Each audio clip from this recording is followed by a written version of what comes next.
ils ont perdu aussi l'âge. Et je disais que lorsque tu perds la position, donc je le répète, à l'intérieur de l'arche, il y avait 3 objets. Hébreux 9 le dit. Il y avait les 2 tables de pierre, les 10 commandements. Il y avait la manne et il y avait la verge d'Aaron qui avait fleuri. Donc ça montre 2 choses. La verge, c'est l'autorité. Vous voyez? L'arche, c'est Jésus en nous. Le Saint-Esprit qui vit en nous aujourd'hui. Donc quand tu reçois l'arche Jésus dans ta nouvelle naissance, il y a ces 3 choses aussi qui viennent aussi avec l'arche. Amen. L'autorité, la verge de Jésus, mais la verge qui avait fleuri représente la résurrection aussi de Jésus. Amen. Donc, quand Israël, on a retiré l'arche de leurs mains, parce que je disais, ils étaient venus et les Philistins allaient gagner, ils ont eu peur, sachant qu'ils étaient dans l'infidélité. Au lieu de se remettre en question, ils vont à Silo et ils vont chercher l'arche. Donc c'était une manière de dire, Éternel, nous sommes infidèles certes, mais nous ne voulons pas ou nous n'avons pas le temps de nous repentir. Ça fait repentance là, nous verrons ça après. Mais pour l'instant, nous besoin de victoire. Et beaucoup d'enfants Seigneur, dans leur attitude, c'est comme ça ils parlent à Dieu. D'une manière implicite. Ça fait repentance là, nous verrons ça après. Mais, venez c'est quoi nous avant. Donc, ça veut dire que Dieu, au milieu de le champ de bataille, sans repentance, va changer le cours de la bataille. Mais vous savez, frères et sœurs, avec Dieu, on ne peut pas simuler une vraie repentance. On ne peut pas simuler une vraie repentance. Ça ne se simule pas. Ce n'est pas du virtuel ou du cinéma qu'on voit à la télévision. Vous savez, quand la Bible nous dit, il y avait une femme un jour qui était rentrée chez Simon et Jésus et ses disciples étaient invités à manger. Et la Bible nous dit que cette femme avait brisé un vase d'albâtre de grand prix et que le parfum qui était renfermé dans ce vase s'est répandu dans toute la maison. Mais si cette femme n'avait pas brisé le vase, est-ce que le parfum qui était renfermé dans ce vase se serait répandu? Non. Et vous savez, ce parfum d'albâtre, c'est un parfum qui coûte très très cher, parce que c'est une plante qu'on cultivait sur le mont l'Himalaya à 2500, entre 2500 et 3100 mètres. Donc, ça demandait du risque pour aller là.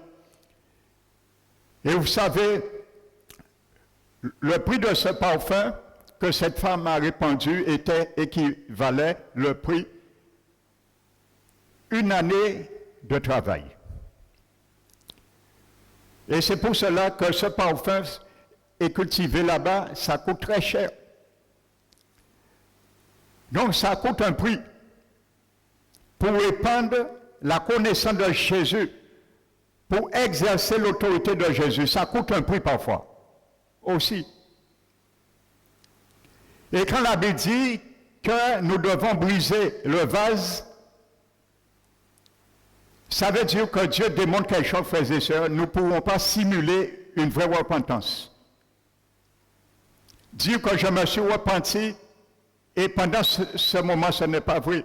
Parce que lorsqu'un vase est brisé, il y a 1000 morceaux, tu ne peux plus recoller le vase. Amen. Donc c'est ça la vraie repentance.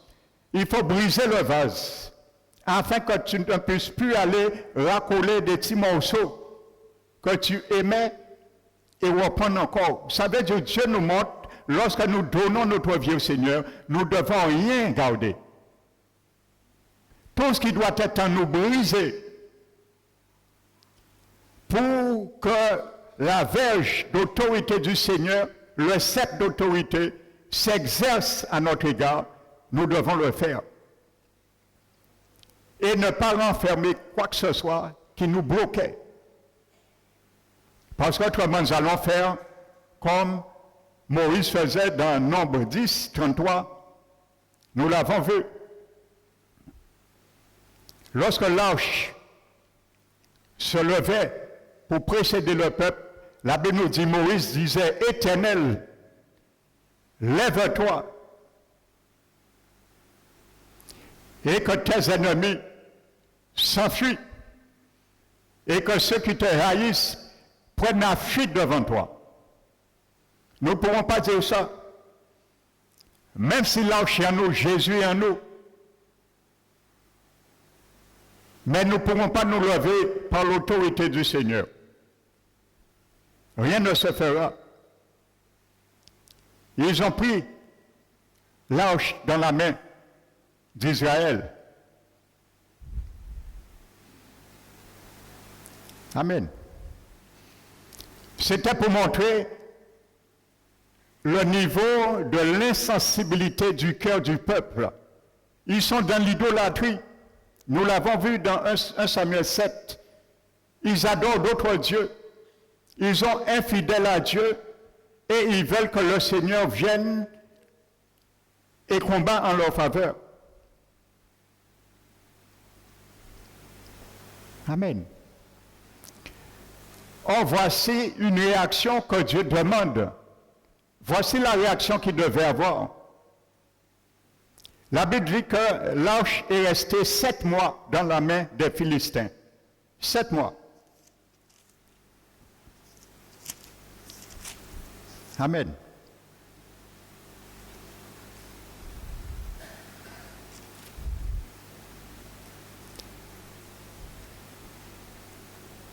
Est-ce que pendant 7 mois, ils n'auraient pas pu faire le nécessaire pour aller récupérer l'arche?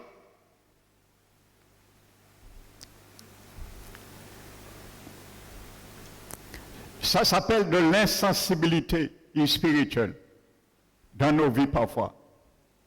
Nous perdons une bénédiction que Dieu nous avait donnée. Mais nous sommes nonchalants. On ne se préoccupe pas trop. Qu'est-ce que ça pourrait faire notre Dieu?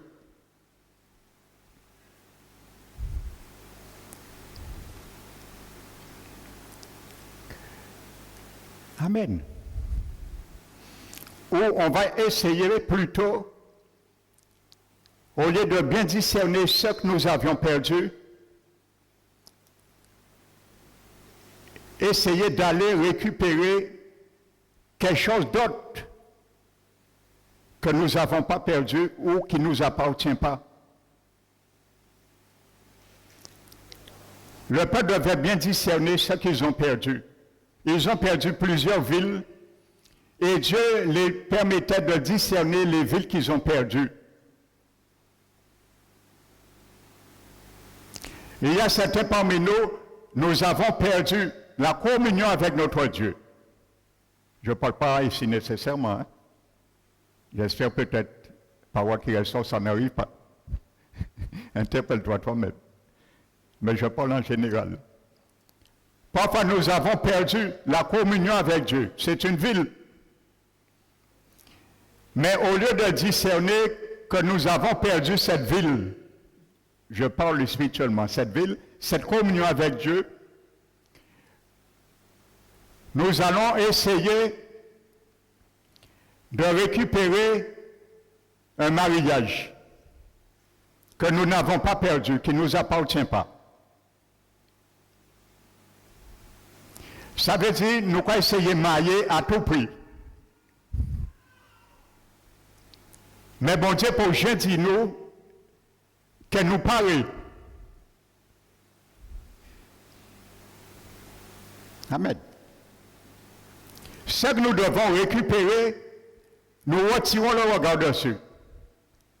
Et ce que Dieu nous demande de ne pas récupérer, c'est là le regard en nous aussi. Oui, un baiser maillé, un baiser maillé. Oui, mais fais tes délices à l'Éternel, il te donne un mari, il te donne une femme. Non, mais moi, un baiser maillé, en cas vieilli. Tu vieillis? Montre-moi dans la Bible un passage qui te dit il y a un âge pour te marier. Si c'est 30 ans, tu as 40 ans, tu as raison, tu vieillis. Parce que tu as déjà passé. Si l'âge c'est 50 ans, tu as 60 ans, tu as raison, tu vieillis. L'âge est déjà passé. Mais Dieu ne donne pas d'âge pour te marier. Alors ne dis pas qu'on vieillit. Dis, mettez-vous en règle avec bon Dieu, premièrement, parce que ça, on perd ses communions avec bon Dieu. C'est là ta ville. Dieu t'a pas dit d'aller chercher un mariage. C'est pas ça que tu as perdu. Ce que tu as perdu, c'est la communion avec Dieu. Ce que tu as perdu, c'est la sensibilité de tes oreilles d'entendre la voix de l'Éternel. Pour toi, lorsqu'il te parle, c'est ça qu'il faut aller chercher. C'est ça que tu as perdu.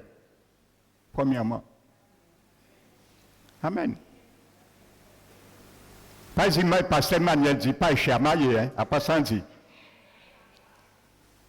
J'ai pris ça comme ça et qui m'est venu. Amen. Parce qu'aujourd'hui, c'est l'attitude de beaucoup. Et après ça, il y a quand prend pain à premier boulanger. Pain là chaud, oui.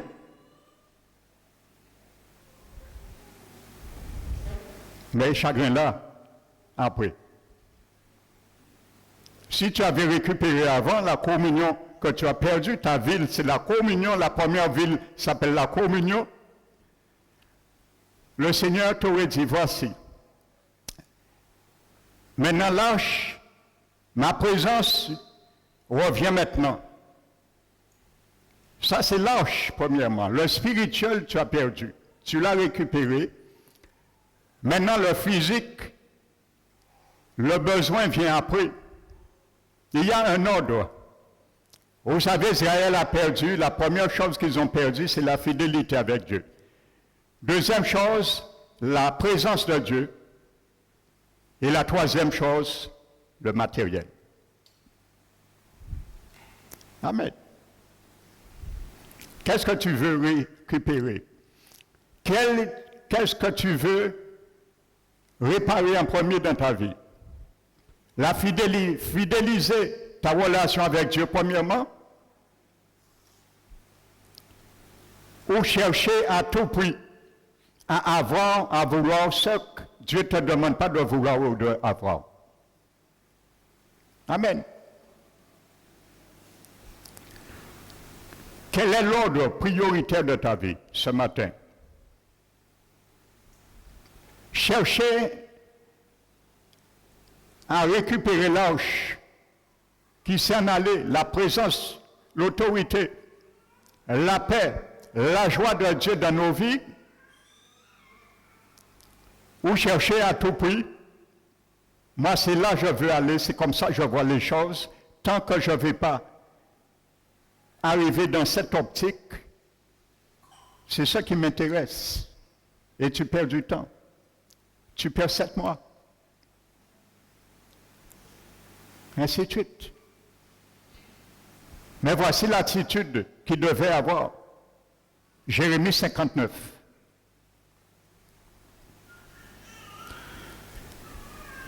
Jérémie 59.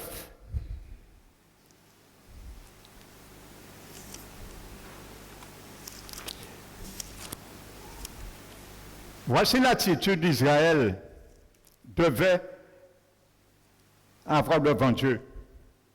Lorsqu'ils ont perdu, dès qu'ils ont perdu l'âge.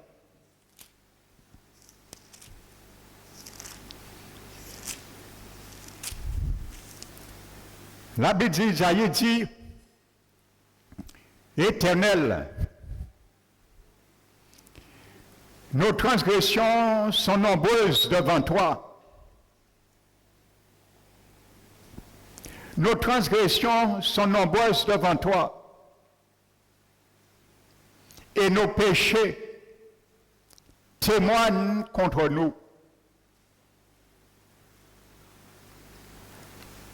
Voici l'attitude qu'il devait avoir.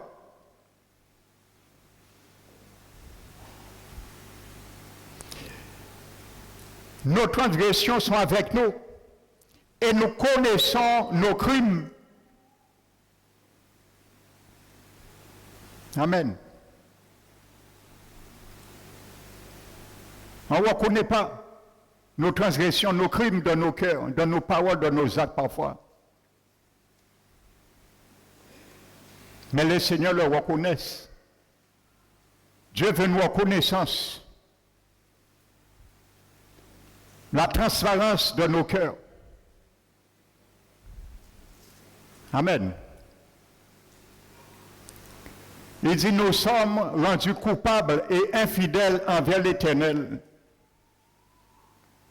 Nous sommes détournés, nous avons abandonné notre Dieu.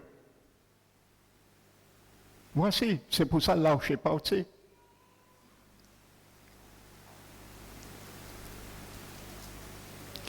Et il a dit, nous avons proféré de la violence et de la révolte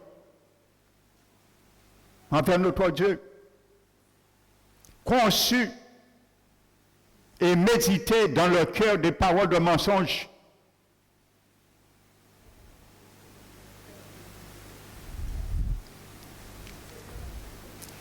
Et malheureusement, la délivrance s'est éloignée. Non, c'est ça qui est arrivé. La délivrance s'est éloignée et le salut ne peut approcher, car la vérité trébuche sur les places publiques et la droiture ne s'approche pas. Voici l'attitude qu'ils devaient avoir. S'ils avaient cette attitude lâche, l'Éternel, même s'ils étaient allés à Siloé, l'Éternel aurait fait grâce. Et ils auraient eu la victoire. Parce que la grâce de Dieu essaie toujours de nous rattraper, frères et sœurs. La grâce de Dieu. Amen. La grâce de Dieu essaie toujours de nous rattraper.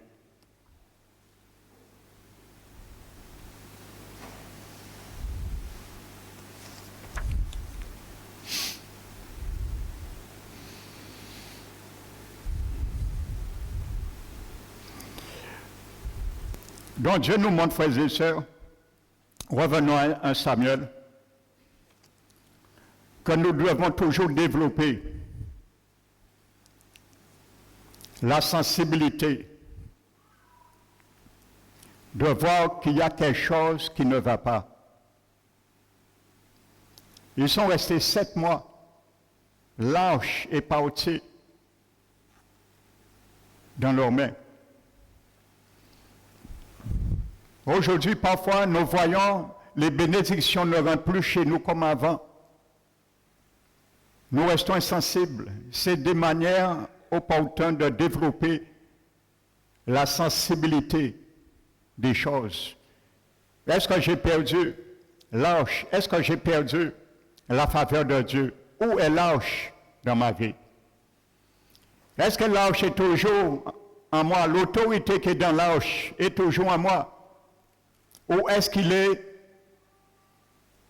à Asdod? Ou est-ce qu'il est à Agaga? Ou est-ce qu'il est à Ekron? Amen.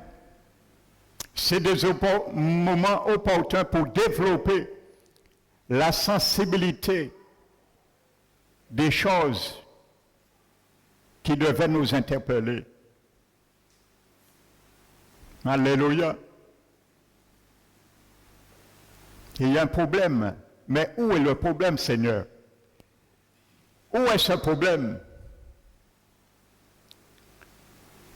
Montre-moi aussi que j'ai laissé mes ennemis partir avec lâche ta présence dans ma vie. Qu'est-ce qui a fait que j'ai échoué là? Qu'est-ce que tu veux que je fasse, que je revienne?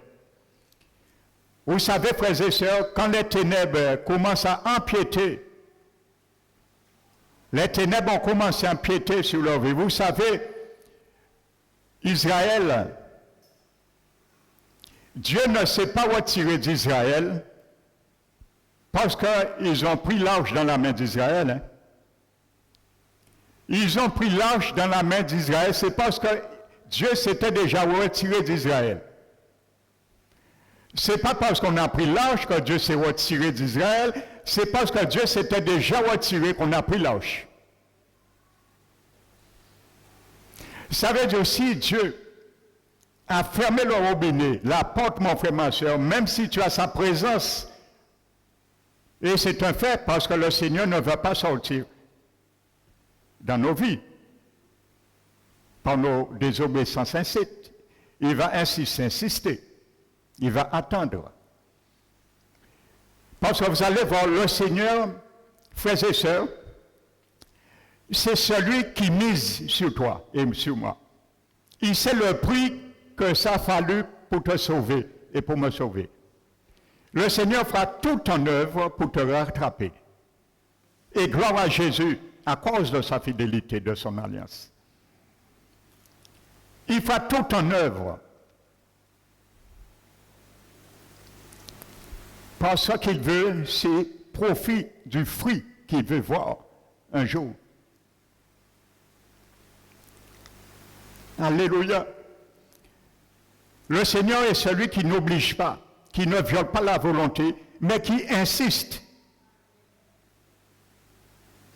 Vous savez, si Moïse, Dieu avait joué avec les caprices de Moïse. Je prends un exemple qui me vient là. Supposons que Dieu avait joué avec les caprices de Moïse. Lorsque Moïse a dit non, j'ai un mauvais langage. Je n'ai pas une bonne allocution, donc envoie quelqu'un d'autre à ma place.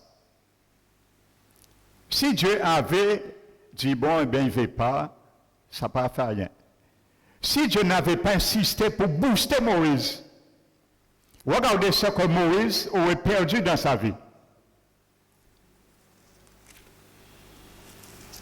Nous allons le voir. Si Dieu n'avait pas insisté, frères et sœurs, regardez ce que Moïse aurait perdu au cours de sa vie. Alors, lorsque le Seigneur te booste, même s'il prend la verge, il a misé sur toi. Alléluia. Et il veut en finalité montrer au diable, tu n'es pas n'importe qui.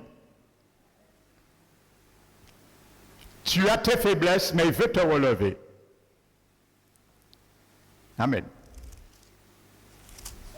Regardez ce que Moïse aurait perdu. Deutéronome, chapitre 34.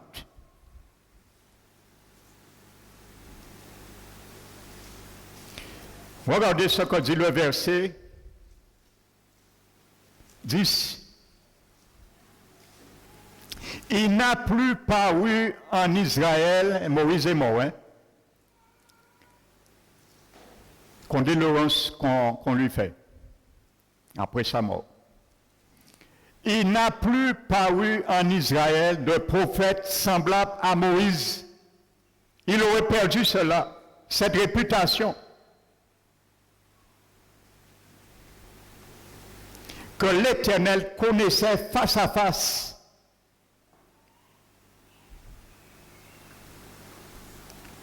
Nul ne peut lui être comparé pour tous les signes et les miracles que Dieu l'envoya faire au pays d'Égypte, contre Pharaon, contre ses serviteurs et contre tout son pays. Et pour tous les prodiges de terreur que Moïse accomplit à main forte sous les yeux de tout Israël. Moïse aurait perdu tout cela. Mais Dieu ne voulait pas que Moïse perde tout cela. Vous savez, il y a des bénédictions qui nous appartiennent et qu'on n'est pas encore rentré dedans, mais qui nous appartient.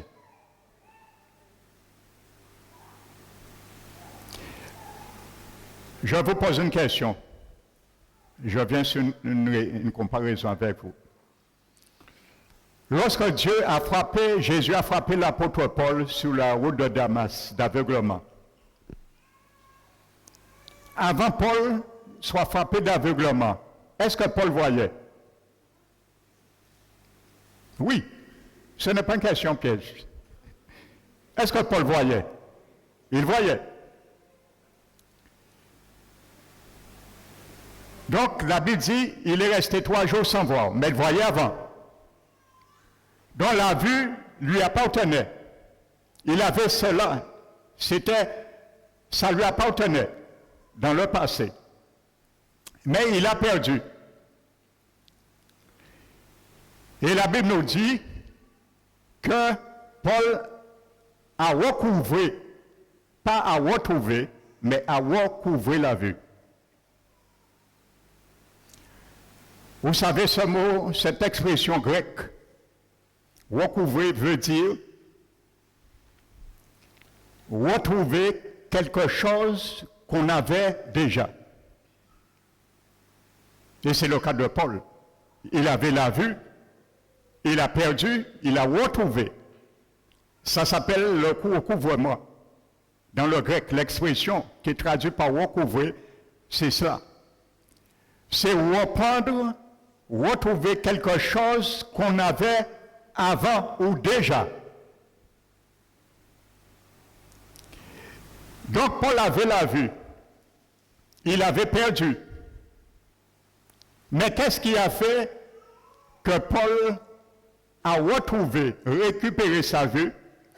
Il avait besoin d'un instrument, un véhicule, une main. Dans son aveuglement, il avait besoin d'une main pour le relever et le conduire vers la ville et la route qui s'appelle droite, la droite, pour l'amener vers Ananias, qui va prier pour lui, afin qu'il recouvre la vue, reprendre ce qu'il avait perdu. Donc il avait besoin d'un véhicule pour cela. Amen. Il y a des choses que tu as. Tu ne le sais pas. Mais Dieu t'a donné. Tu ne l'as jamais encore expérimenté. Mais tu as besoin d'un véhicule aussi pour te propulser à le mettre en œuvre. Et comparer cela avec l'aveugle né de naissance, dont parle Jean chapitre 9. Amen. Dans le grec, c'est la même expression qui est traduite pour Paul et pour cet aveugle né. Alléluia. Il y a un problème là. Parce que Paul, nous savons, Paul voyait avant. Or, l'aveugle né n'a jamais vu. Il est né aveugle. Or, dans le grec, c'est la même expression recouvrée qui est traduite pour Paul que pour l'aveugle né. Ça veut dire que quand Jésus a guéri l'aveugle né, il n'a pas dit à l'aveugle, comme si tu vas commencer à voir. Il a dit, tu vas voir, tu vas retrouver ce que tu avais déjà et tu l'as perdu. Ça veut dire que Dieu voyait l'aveugle, déjà il voyait avant de perdre sa vue, avant sa naissance, l'aveugle voyait.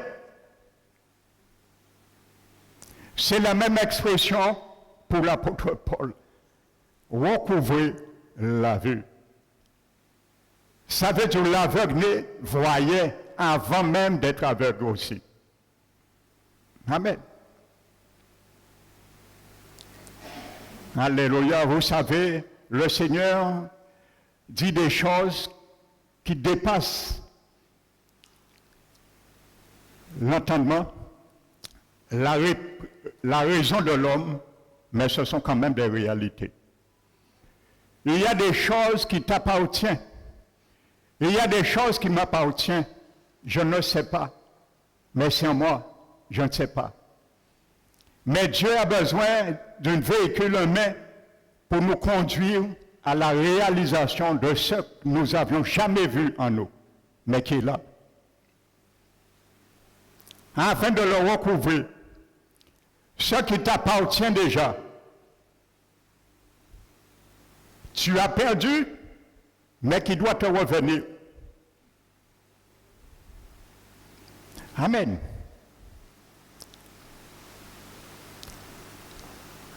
Alléluia.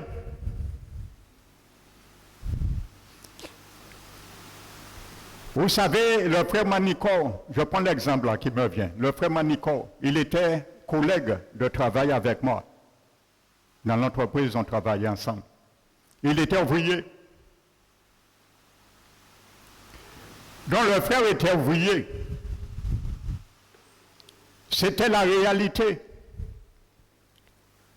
Mais dans le spirituel, le Seigneur l'avait déjà mis patron. Il était déjà patron, il ne le savait pas. Mais il se voyait et travaillait en tant qu'ouvrier.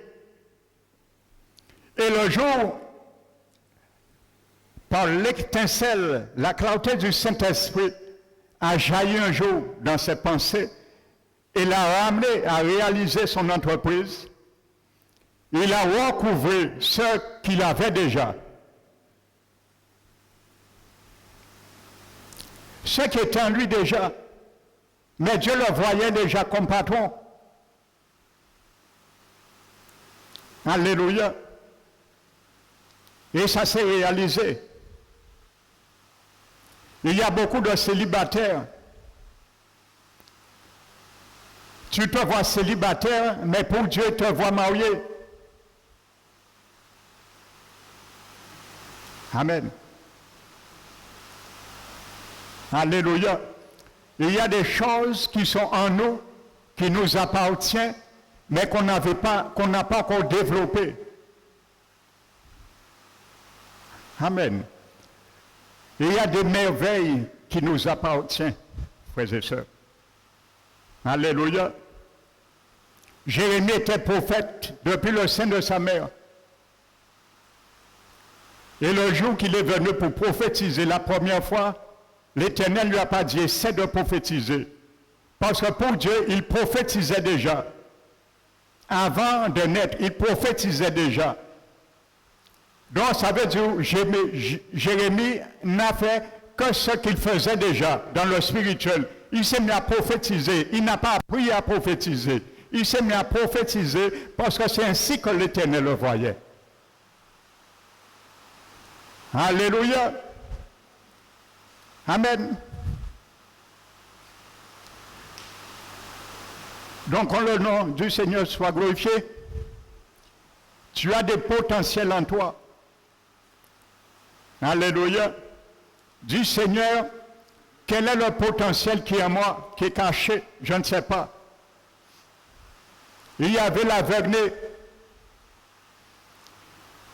Alléluia. On ne sait pas qu'est-ce qui s'est fait et qui n'est pas venu au monde avec la vue. Mais le Seigneur savait qu'il voyait déjà. Et c'est pour ça que Jésus l'a dit, nous comprenons cela. Jésus a dit, ce n'est pas savoir si c'est lui qui a péché ou si c'est ses parents, en quelque sorte, Dieu l'a permis qu'il vienne aveugle pour que les œuvres de Dieu soient manifestes en lui. Alléluia. Alléluia. Lorsque les ténèbres commencent à envahir notre paix avec Dieu, frères et sœurs, agissons. Ne soyons pas insensibles comme Israël. N'attendons pas 7 mois ou 7 années pour la récupérer. Vous savez, Romains 13, je crois, dit que les ténèbres sont avancées et le jour approche. Il dit, dépouillons-nous des œuvres des ténèbres. Il dit, la nuit est avancée et le jour approche. Dépouillons-nous des œuvres des ténèbres et revêtons-nous des armes de la lumière. Marchons avec honnêteté comme en pleine lumière, en plein jour, loin des orgies, de l'ironie, de luxure, de la débauche, des querelles et des jalousies. Il dit, ne donnez pas soin à la chair pour ne pas satisfaire les convoitises. Il y a un homme qui a compris cela, ce principe. Vous savez, quand les ténèbres commencent à empiéter sur nos vies, attaquons-les, faisons jaillir la lumière. Parce que si les ténèbres, l'obscurité prend le dessus, il y aura des difficultés à discerner les choses de Dieu. Nous allons faire un amalgame. Nous ne saurons pas qui est notre ennemi, non plus, bien souvent. Vous savez, Josué, dans le chapitre 10 de Josué, il y a une belle image à cela, qui illustre cela. Romains 13. La Bible nous dit que le roi, à un moment donné, le roi de Jérusalem, Adoni-Sédèque, il a eu crainte un moment, il a su ce que Israël et Josué avaient fait à Haï, la petite ville Haï, les amours et ainsi de suite. Ils ont eu peur et crainte. Et la Bible nous dit qu'ils ont appris que Gabaon a fait paix avec Josué et avec Israël. Et la Bible nous dit que Gabaon était une grande ville et les gens étaient aussi vaillants. Qu'est-ce que ce roi a fait? Il a allié 10 rois et 10 armées. 10 rois, 10 armées amoréens et 5 autres rois et armées. 10 rois et 10 armées et dit montez vers moi afin que nous puissions frapper Gabaon. Parce que nous avons entendu, ils ont fait paix avec Josué et avec Israël. Venez avec moi, montons contre eux et nous allons frapper Gabaon. Alléluia. Donc voyez, la paix. Lorsqu'il y a la paix, le diable va faire des choses à monter pour frapper là qu'il y a la paix. Le diable ne va pas s'occuper à frapper là où il y a la confusion, parce qu'il est déjà là. Implicitement, il est déjà dans la confusion. Vous avez déjà vu dans une guerre, un soldat ennemi va gaspiller une balle sur un allié qui gémit à terre à l'agonissant. Non, il ne va pas perdre son temps à le tuer, il est déjà mort, il est en train de s'achever. Il va garder cette balle pour un soldat allié bien portant. Donc, attends-toi, mon frère, ma soeur, où il y a la paix, ça attire l'ennemi. Parce que lui veut semer la confusion. Il veut semer le désordre. Amen. 10 armées pour combattre la paix. Mais ce qui est formidable, stratégiquement, tu vas comprendre quelque chose. La Bible nous dit, Josué, on est allé chercher Josué. Le grand conquérant, soit un Josué ce matin pour l'Éternel, soit un Israël ce matin pour l'Éternel. Josué est venu combattre. Et la bataille a été entamée. Et la nuit est venue. La Bible nous dit, Josué se tourne vers l'Éternel. Et ensuite, en présence d'Israël, regardez ce que Josué dit. Josué n'a pas attendu, frères et sœurs, comme la nuit est venue, nous allons arrêter la guerre parce que nous ne pouvons pas combattre. Dans la nuit, dans l'obscurité. Et nous allons reprendre le combat le lendemain, lorsque le jour viendra. Josué a défié les circonstances. Josué dit non, non, non, non. Bénis demain, parce que demain, ne reprends pas les ténèbres qui t'attaquent le demain, parce que tu donnes recours au diable de changer de stratégie. Si tu ne l'attaques pas ce soir, demain peut-être il va changer de stratégie. Et ce sera plus difficile de l'avoir et de récupérer tes bénédictions. Il faut prendre les armes de la lumière lorsque l'obscurité est avancée. Romains 13, c'est ça que Josué a fait.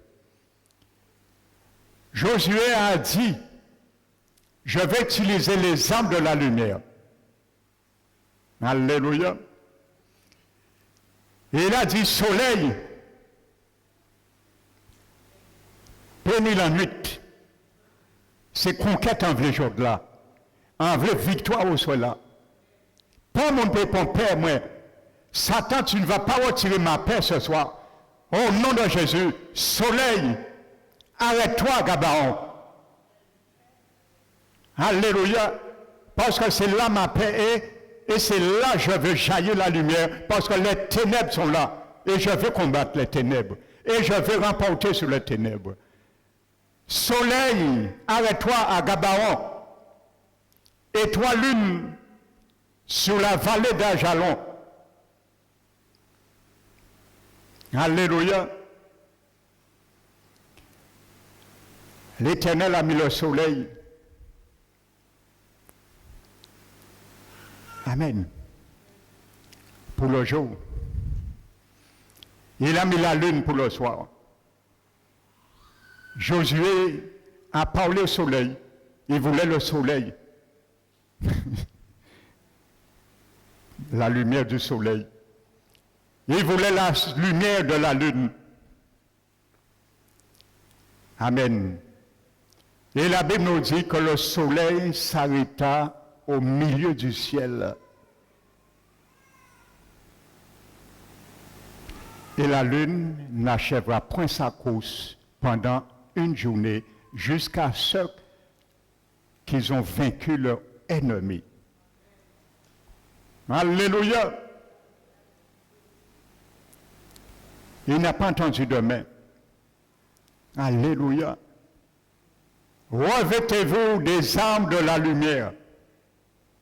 Josué s'est revêtu des armes de la lumière. Alléluia.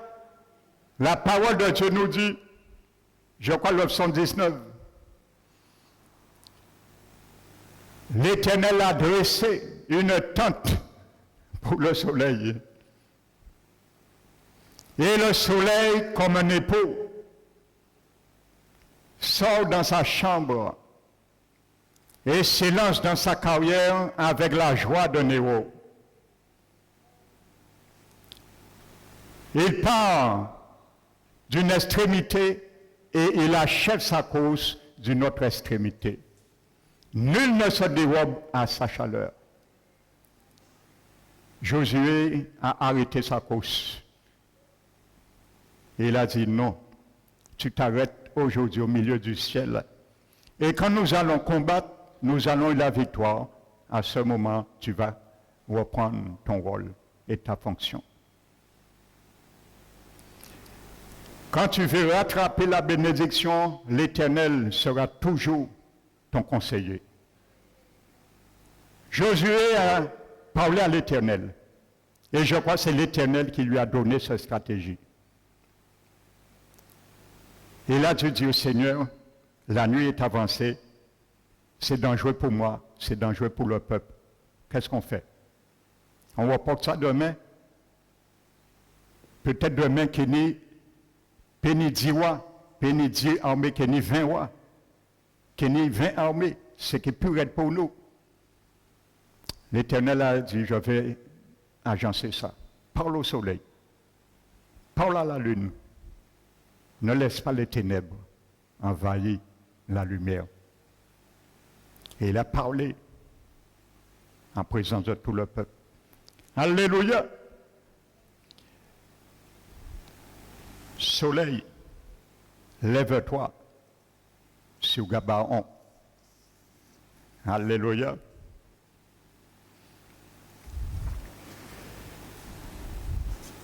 Je vais conclure.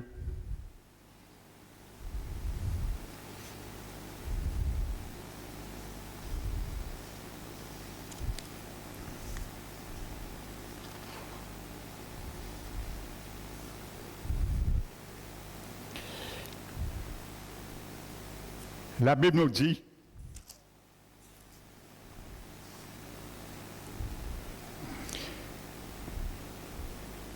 regardez les ennemis même, c'est eux premiers qui ont refusé l'arche de l'Éternel. 1 Samuel 5, la Bible nous dit, verset 7, voyant qu'il en était ainsi, les gens d'Astor dirent, l'arche du Dieu d'Israël ne restera pas chez nous, car il a descendu sa main sur nous et sur Dagon notre Dieu. Alléluia. Dieu te montre, mon frère, ma soeur, tes bénédictions que tu perds, que je perds, ne doivent pas rester dans la main de l'ennemi. Alléluia. L'arche d'Israël, du Dieu d'Israël, ne restera pas chez nous. Il faut que le diable dise, ta bénédiction que tu as perdue ne restera pas chez lui. Parce que Dieu ne veut pas que ta bénédiction reste chez lui. Il va faire de sorte que tu vas le chercher, à l'arracher. Quoi que ça te coûte, quoi que ça me coûte, il ne veut pas que ça reste là. C'est pour cela qu'il a frappé Asdod. On l'a amené à Gag. Gag a dit, pareil, nous ne veut pas. Il frappait à Gag. On l'a amené à Écron. Écron a dit, nous ne veut pas. Parce que l'Éternel t'a qu'à frapper. Le Seigneur ne veut pas que tes bénédictions soient perdues. Il veut que ça revienne à toi. Alléluia. Et qu'est-ce qui a fait que l'arche est revenue? Ce n'est pas Israël qui a fait quoi que ce soit. C'est la grâce de Dieu. C'est la grâce de Dieu.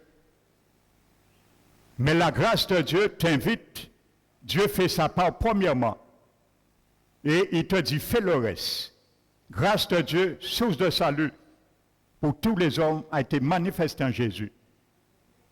Mais il nous enseigne à renoncer à toute impiété et toute injustice et à vivre dans ce siècle présent selon la piété, la justice et la vérité. Amen. La grâce de l'Éternel, parce qu'ils se sont humiliés entre-temps, et Samuel est venu.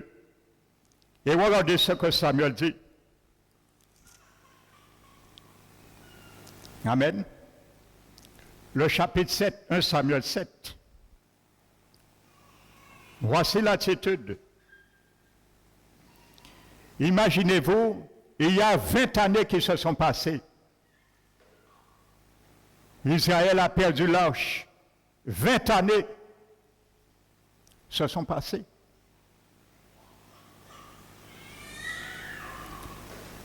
Vous avez déjà vu des enfants du Seigneur, 20 années, le Seigneur ne fait plus rien dans leur vie. Ça arrive. 20 années s'est écoulées entre-temps.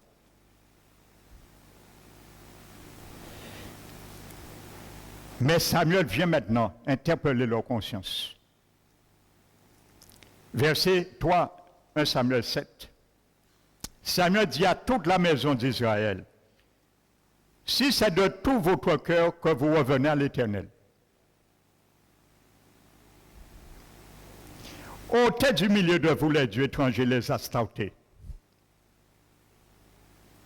20 années, frères et sœurs, ils sont insensibles, toujours. Les faux dieux, les Astartés, là, toujours à Kazayo. Ils n'ont pas conscience.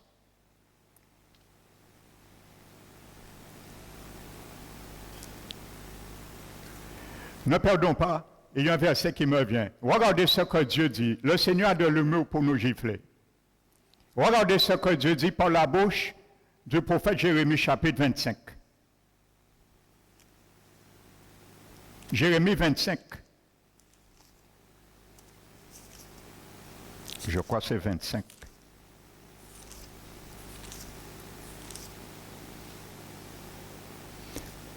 Écoutez ce que Dieu dit par la bouche de Jérémie.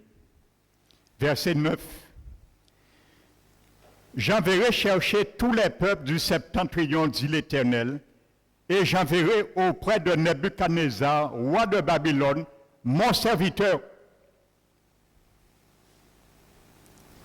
Je le ferai venir contre ce pays et contre les habitants et contre toutes ces nations alentours, afin de les dévouer interdits et d'en faire un objet de désolation, de moquerie, de ruine éternelle.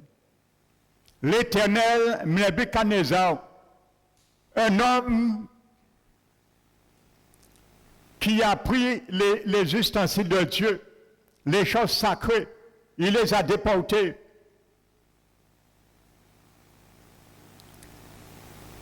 Un homme qui n'est pas le juif. La Bible appelle son serviteur. L'Éternel le choisit, il appelle son serviteur.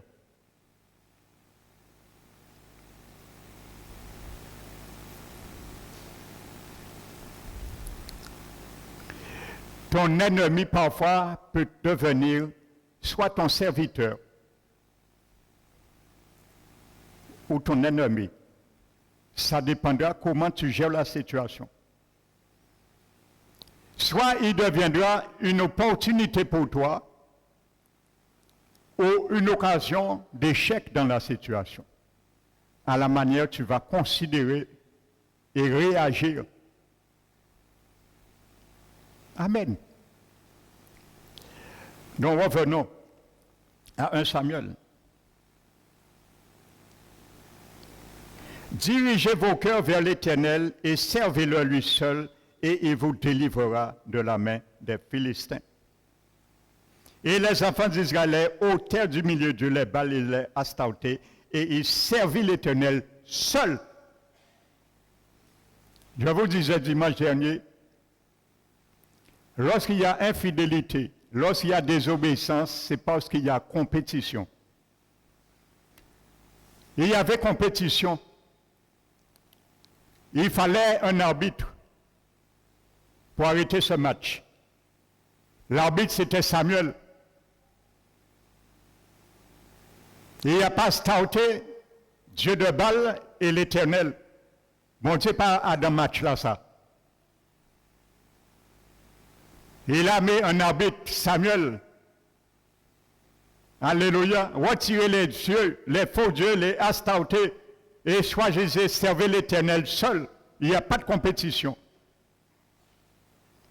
Avec la voix de Jésus, il n'y a pas de compétition. Avec la parole de Jésus, il n'y a pas de compétition. Amen. Et à ce moment, tu vas récupérer tes villes. Et la Bible nous dit, vous allez lire au verset 9. Samuel prit un agneau de lait et l'offrit tout entier en holocauste. Ça veut dire un agneau qui n'avait pas fini de grandir. Ça veut dire que ça représente la sainteté. Reviens à la sanctification. Reviens à ce que tu as profané aux yeux de Dieu, un sacrifice vivant que Dieu veut pour toi et moi. Reviens à ce sacrifice. Amen. Et lorsqu'ils ont fait cela, la Bible dit, verset 14, les villes que les Philistins avaient prises sur Israël retournèrent à Israël. Tu veux la bénédiction retourne et tu fais rien? Où est ta vie de sainteté?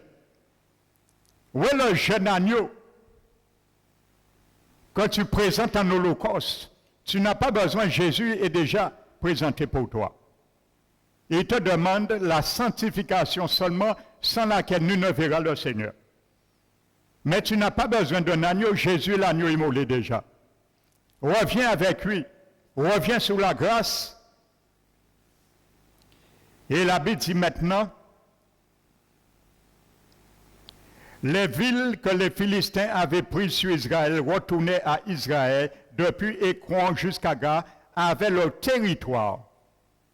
Tu as bien discerné ce que tu avais perdu. Si tu as discerné que tu avais perdu la communion avec Dieu, ne va pas récupérer un mariage, comme je disais tout à l'heure. Amen. Récupère ce que tu as perdu premièrement.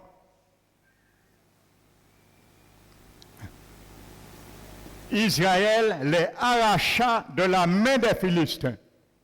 À pas main bon Dieu qui racheté pour nous. Il fait sa part. Ça, c'est sa grâce. Ce que tu ne peux pas faire, où tu ne peux pas aller, sa grâce ira. Tu ne pouvais pas aller à Astod, arracher l'arche. Lui, il est allé là. Tu ne pouvais pas aller à Gag, arracher l'arche. Lui, il le pouvait, il est allé pour toi. Il est allé à Écron. Il a défendu ta valeur. Quand même ça. Il frappait pour toi. Combien de fois l'Éternel frappe pour nous parfois? Nous ne le savons pas. Avec regret, il le fait pour nous parce qu'il ne veut pas notre perte. Il frappe dans l'invisible pour nous. Combien de fois l'Éternel protège nos bien-aimés, nos enfants, malgré nous sommes dans l'infidélité, pour que le malheur ne les tombe pas sur eux à cause de notre infidélité. Il frappe pour nous quand même. Mais il y a un jour que nous disons, j'ai pris conscience, ça fait 20 ans, j'ai perdu la présence de mon Dieu. Je vais revenir au sacrifice. Et j'irai maintenant arracher ce que j'ai perdu. Parce que tu exerces ma main au combat, mes pieds à la bataille. Tu m'as revêtu d'une autorité, je dois l'exercer. Tu m'as donné un chèque blanc afin que je puisse le remplir où je veux, comme je veux.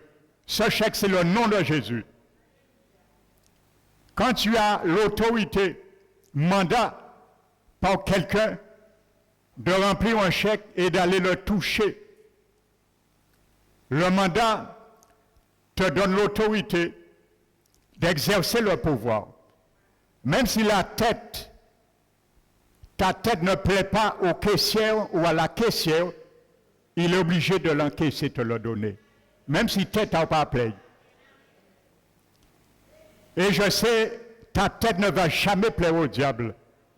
Mais si tu as le mandat, tu dois cacher le chèque. Ou quoi dire chèque là à blanc?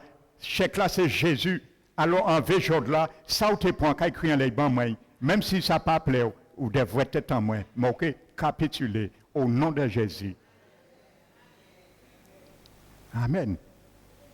Alléluia. Et la Bible dit, il les arracha de la main des Philistins et il eut paix en Israël et les Amoréens. Tu veux qu'il y ait la paix dans ton cœur, dans ta vie, dans tes situations?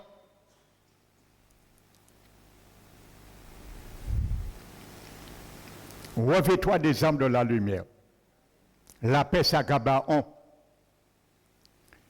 Dis le soleil de s'arrêter à Gabaon. Et la paix reviendra. Alléluia. Amen. Ou quand tu as perdu, mon frère, ma soeur, je voudrais ce matin que tu fasses en conclusion, que je fasse en conclusion comment cet homme, ce fils de prophète, il avait perdu quelque chose de très cher. Vous savez, Salomon, dans le livre d'Ecclésias, chapitre 10, verset 10, je crois, il a dit, s'il a émoussé le fer, ça veut dire mimer la partie tranchante, ça émoussé. À force de travailler, le fer s'émousse. Et il a dit, s'il n'a pas aiguisé la partie tranchante, il a laissé émousser. Il redoublera plus d'efforts, c'est normal.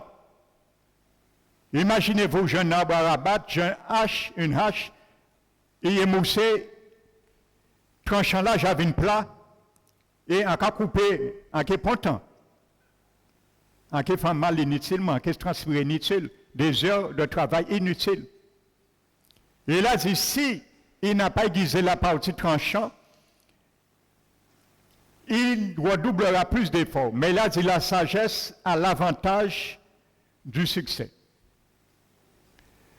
Eh bien, la Bible nous dit, dans 2 Rois 6, ce jeune homme était en train de frapper une poutre et la partie tranchant est tombée. Et lorsque cette partie tranchant est tombée, il a eu peur, il a appelé Élisée. Il a dit, mon Seigneur, il me l'a été emprunté. Élisée lui a dit, où c'est qu'il est tombé? Il savait où c'est qu'il est tombé. Alléluia. Où est notre communion? Où est notre arche est partie aujourd'hui? Le fils de prophète n'a pas cherché à droite, à gauche, dit attends Élisée, il me semble c'est là. Il me semble c'est là. Élisée te dit, là que ça vlaye, criez-moi. Et un peu nous sommes comme ça vers le Seigneur. Il nous dit, mon fils, ma fille, où c'est que tu as perdu ta communion avec moi? Attends, Seigneur. Il te dit, prends ton temps. Quand tu vas trouver, appelle-moi.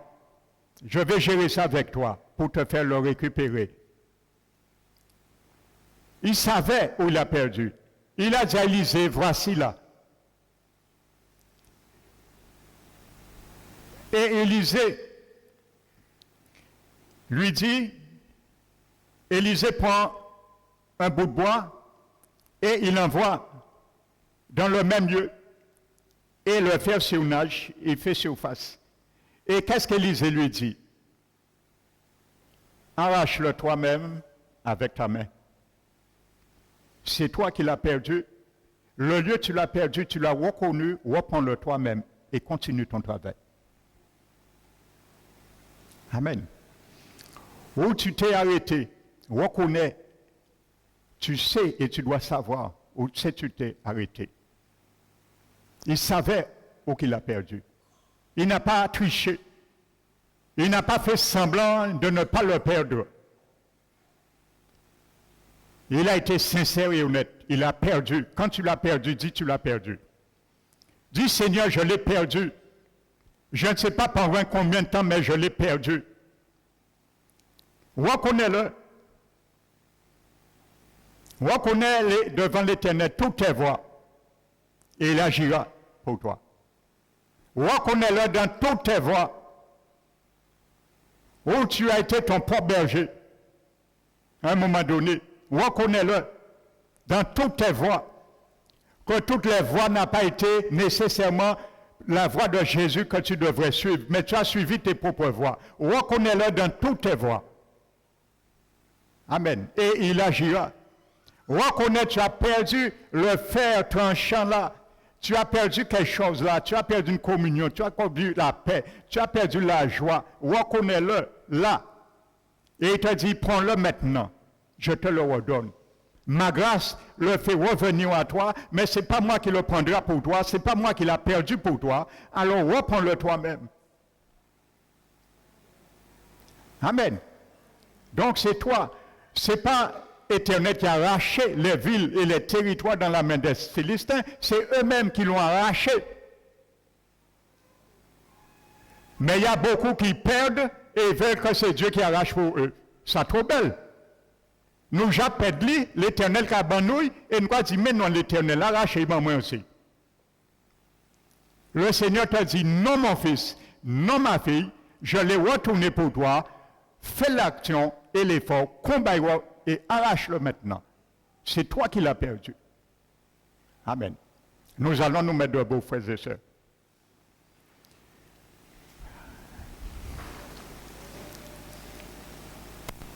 Nous allons nous mettre debout. Et je vais prier.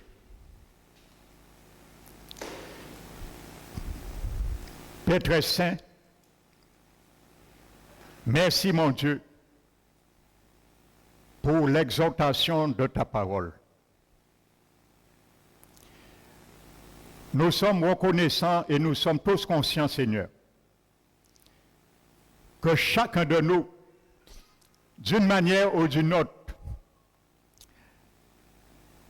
nous avons failli, Seigneur, à notre mission, au mandat que tu nous as donné. Nous avons échoué d'une certaine manière ou d'une autre.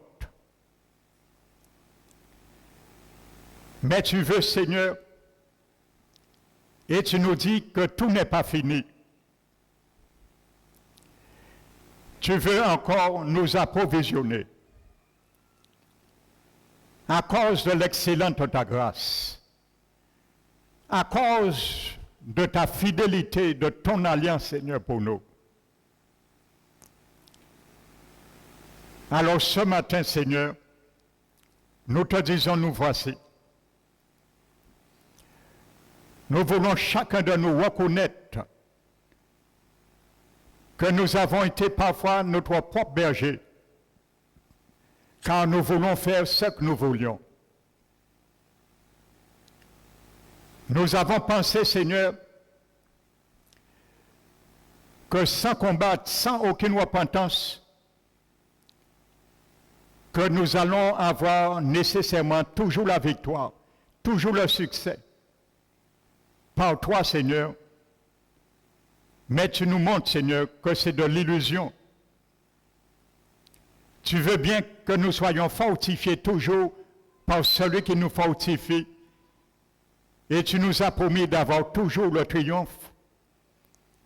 Mais ça se passe aussi avec un sacrifice vivant que tu nous demandes d'être pour toi, Seigneur, dans chaque circonstance de nos vies. Père éternel, accorde-nous ce matin la repentance afin de reconnaître, Seigneur, où nous avons déposé l'arche, ta conduite, ta direction dans nos vies, où nous avons abandonné et être incapables d'exercer ton autorité. Seigneur, ce matin, nous voici devant toi. Nous te disons, Seigneur, nous sommes debout à ton appel. Où nous n'avions pas pu faire, maintenant envoie-nous, Seigneur. Ce que nous avions perdu, Seigneur, donne-nous la grâce de les retrouver, Seigneur.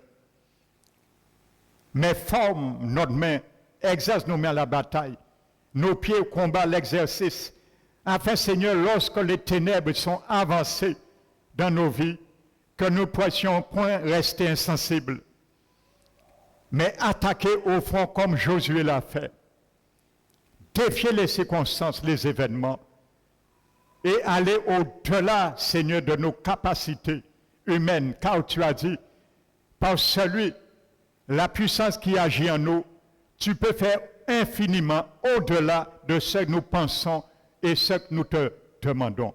Tu as fait Josué faire au-delà de ce qui s'attendait. Et il a opté pour la victoire. Merci Seigneur. Aide-nous à défier les événements afin que le miracle puisse venir, Seigneur. Père, nous prions, ma prière ce matin, que chacun de nous, ce que tu as déposé potentiellement, qui nous appartient également, mais qui ne s'est jamais encore manifesté dans nos vies, comme cet aveuglé, mais tu as permis qu'il recouvre ce qu'il avait déjà avant même sa naissance, puis être notre partage. Que nous puissions les développer, mais par-dessus tout, nous laissons la main providentielle nous lever, nous assister et nous conduire à la réalisation de tous ces projets enfouis en nos Pères éternels. Merci Père, que ma prière soit le partage de chacun de nous et que nous fassions bon usage, chacun de nous ici, Père. Nous te remercions, nous te bénissons, Père, et nous te donnons la gloire de Dieu au nom de Jésus-Christ. Amen. Alléluia.